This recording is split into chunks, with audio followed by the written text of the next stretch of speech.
We do turn our attention now to our friend Cynthia Frelund from NFL Network. She is the knower of numbers, and she has been to pretty much all the camps. Cynthia, how are we doing today? I'm doing great, thank you. I love camp time because, number one, everyone thinks they're going to win the Super Bowl, which is great.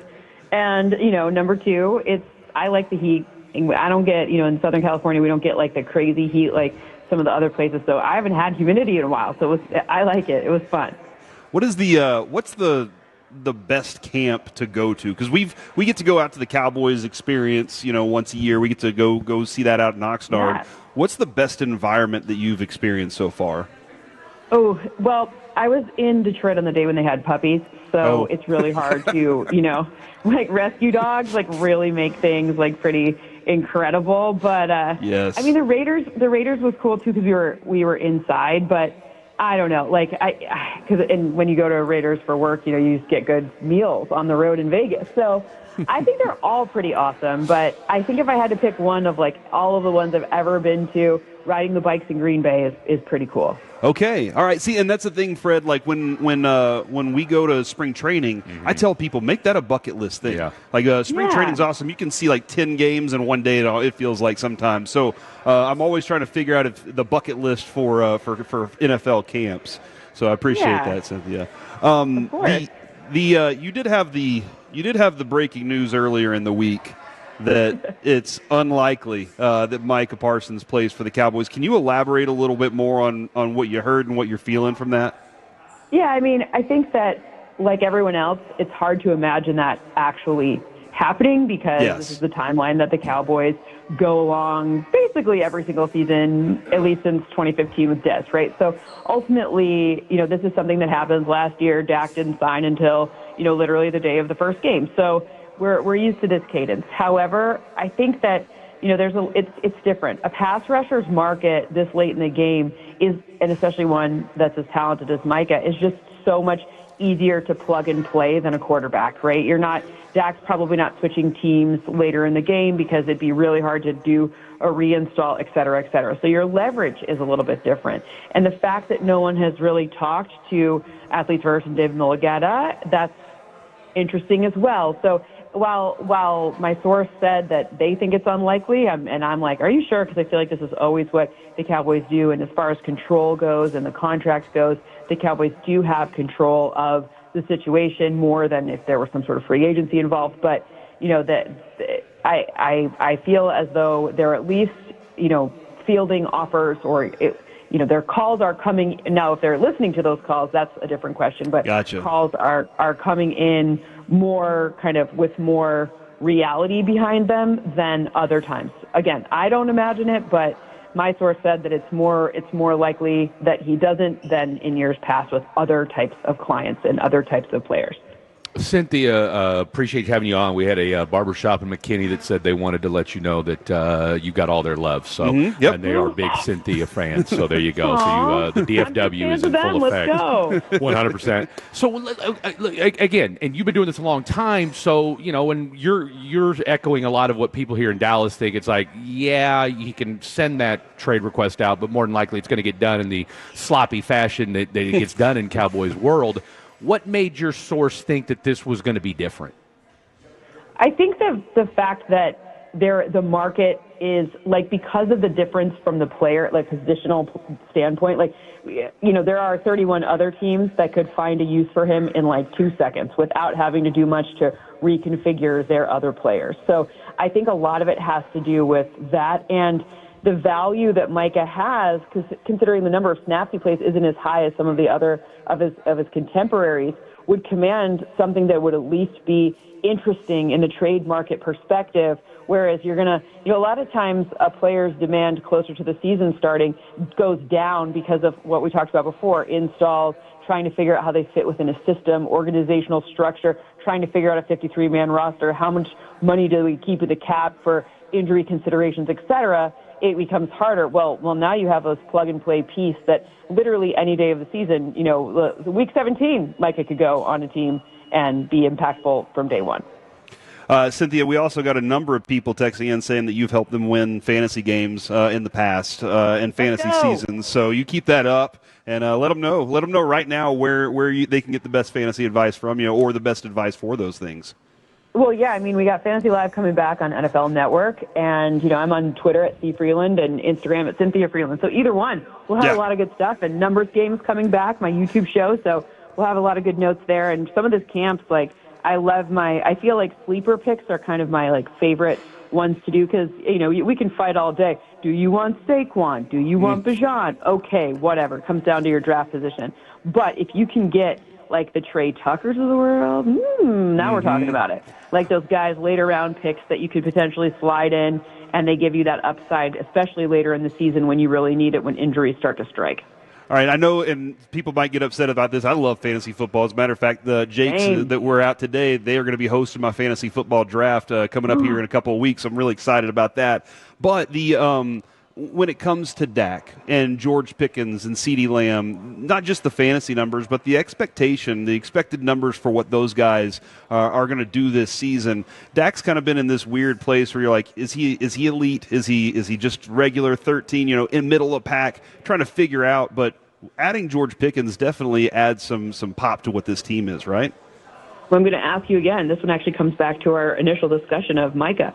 Because if Micah's playing, then the defense will not be as leaky, right? If Micah's not playing, then I think the numbers, I'm talking about fantasy, real life too, but, think about it like that, right? Like how much more will they need should they not have as strong of a defense? So I think a lot of those numbers come down to the complementary aspect of how good the defense will be. Like, for example, you want to target a ton of those Cincinnati Bengals because I'm very confused about their defense, and that even includes if Trey Hendrickson plays. So, that's the type of thing where for fantasy, you just got to kind of remember, we all like wins. When you're a Cowboys fan, your most important number is wins. When you're a fantasy fan or you're trying to pick your fantasy team, you want to make sure you're getting the most points possible. So look for those teams that have, offenses that are forced to overcome some deficiencies on the defense. Cynthia Frelund joining us here on the D&M Leasing Hotline. You mentioned earlier that you go to a lot of different camps, so you get the vibes and what have you. God bless you for liking humidity. Just don't stay in it too long. After 12 years in Houston, I can speak to that. That's I get to leave it. Well, exactly right. You're just kind of you're cherry picking on the humidity. God bless you for that. That's right. So. And one thing you mentioned that stuck out, and because again, this is everybody. It's rainbows and unicorns right now for everybody. That's right. But my question for you, and you don't have to name names, quarterbacks notwithstanding, what's the difference that you notice or sense with the teams that say they have Super Bowl aspirations and they're just saying it versus the teams that legitimately do? I think it's an easiness, meaning when they're in practice, they balance like a hard practice, but they have an easy way about them. Like, it sounds weird to be like the vibes, right? But the vibes are in check. Like, you see a lot of players telling each other, like, hey, when you're running this route, blah, blah, blah, blah, blah. And they're helping each other out because they're super focused, but they're also laughing and having fun and not messing around, but keeping it light because this is a game after all. And the more that they love it, the better they'll do. For example, I actually spend some extended time with the Broncos, and Evan Ingram, the way he's folded into this offense and the way he's also able, as a veteran coming onto this team, to, obviously Bo is a second season quarterback, and there's some things when you're adjusting to each other and forming a new chemistry, they have great communication, and you can see it, you can hear it, but it doesn't feel like, it's not tense. It's like, oh, okay, cool. All right, let's do this. Okay, great. Let's help each other out a little bit. Yeah. And I'm glad you brought up Bo Nix because we constantly have that conversation with, I think Sean Payton's a fantastic offensive mind. The skill set of Bo Nix, that marriage that they've had was really fun last year. It was an absolute blast to watch, and I kind of got ahead of it because of preseason. They ran their preseason like he was going to run it in the season, so I was like, this guy actually might have something this year. What is the belief with Sean Payton and Bo Nix? Because there were a lot of question marks about what he was. He's legit. He feels legit to me. Yeah, I mean, making the playoffs is a pretty good legit meter. But here's what I'm going to say. This team feels to me as they'll go the way their run game goes, because that was the kind of missing piece of the puzzle. Bringing in Evan Ingram, I mean, okay, let's just put this for fantasy purposes. Yes, Evan Ingram is going to totally be someone you want to target. All right, that's aside, because we know Sean Payton loves him a tight end who can catch passes. Done. Now with the run game, I think, when you draft a running back, not Jahdae Barron, that was their first round pick, the corner, but, you draft a running back and then you get rid of Javonte Williams, but, you say this is the focus of the team. Well, then you look back at, what was last year. Well, Javonte Williams, I think his total yards, and he led the team, were the second fewest for any team leader, just behind Las Vegas. So the point is the run game was not a source of strength. And if there's one thing you know about Sean, and there's one thing we all know about Sean, he wants to have the Alvin Kamara chess piece run game, but like a short pass that imitates a run and effectively acts as a run. It doesn't really matter, right? But he wants to have that. So getting rid of Javonte Williams signaled that they didn't have the right pieces in place. So I think the run game will be a huge emphasis in this preseason, but also I think that will dictate a lot of where their aspirations are for this team, because they're in a second season. Bo will have it'll be a little trickier because teams are now be defending him specifically, at least to begin with. And this defense is already awesome, but every single season you got to see, okay, does Jahdae Barron fold in nicely? Are they going to play with Riley Moss? Are they playing with 5 defensive backs every out? Like, what's going on? So this team will go how the run game goes. You said getting rid of Javonte Williams. We got Javonte Williams here in Dallas. Are we okay? I mean, like you said, getting rid of, like he's just kind of throw it out there. Well, I say it like that because Bo wouldn't have worked for every coach, and Javonte doesn't work for Sean, right? Because the point is fit matters a ton, so right? much. Javonte, yeah. By the way, if you need to ask Javonte, when we did coverage of him at the Combine, I believe his nickname was Pookie. Okay. So you should ask him about that. I believe that was his nickname.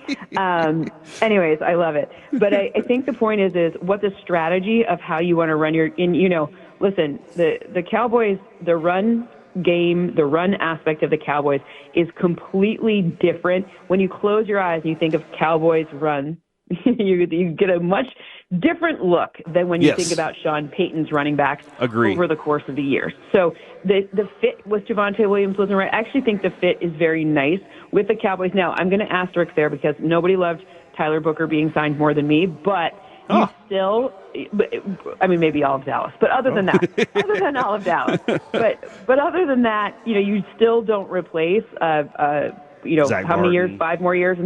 5 more years until we'll see him in Canton. This is a guy who's not just a Hall of Famer, but like a first ballot Hall of Famer. You don't easily replace him, even if you get a guy who looks really good.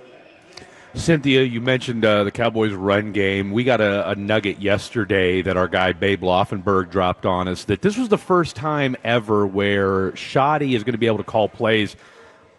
I mean, he's called plays, but he's always called plays for defensive-minded head coaches, right? So we don't know, let's call it what it is. We've never kind of thought of Shoddy as, quote-unquote, a innovative offensive mind. Now, could that be because of the coaches he's coached under? We don't know. What are you expecting with the Shoddy/Clayton Adams, offensive mindset going into 2025? I like it. I think it maybe wasn't like look, you're the Cowboys, so every hire is going to be meticulously scrutinized in various ways with various levels of rigor, right? Like meaning like how worked up someone on TV may want to get. But if you're looking at the track record and you're looking at consistency and you're looking at someone who knows football and fundamentals and the things that matter as you're trying to sort out, a team that's had I think Dallas every year thinks they're going to win the Super Bowl, so it's a disappointment. I never once this time of year I'm like, Dallas is just going to be happy if they win 8 games. Never. Nope. Right. We aren't. So the expectations are sky high always, and now you have someone who's like a football, like obviously they've all been football guys, but this is a fundamentals. He's not loud. He's not voice. Like he seems like a solid. I mean, I don't want to call him boring because I don't think he's boring, but for Dallas and like all of the fanfare around Dallas, I think having someone who's a little bit, I'm going to use the word calmer, is a great thing. Oh, I like that. Yeah, no, I do. and I don't know the right word for it. Like he seems like an adult. Like he's just like an adult. Yeah. And that's got to be a good presence. Hopefully it is. Cynthia, thank you so much for your time today. We look forward to talking to you again during the season. Go follow her right now on Twitter and all the social medias, at C Frelund on Twitter, where she is kissing math literally on her picture there. So get after it. And Cynthia, we'll talk to you again soon. Thanks so much for having me, guys. Enjoy Absolutely. the last bits of summer.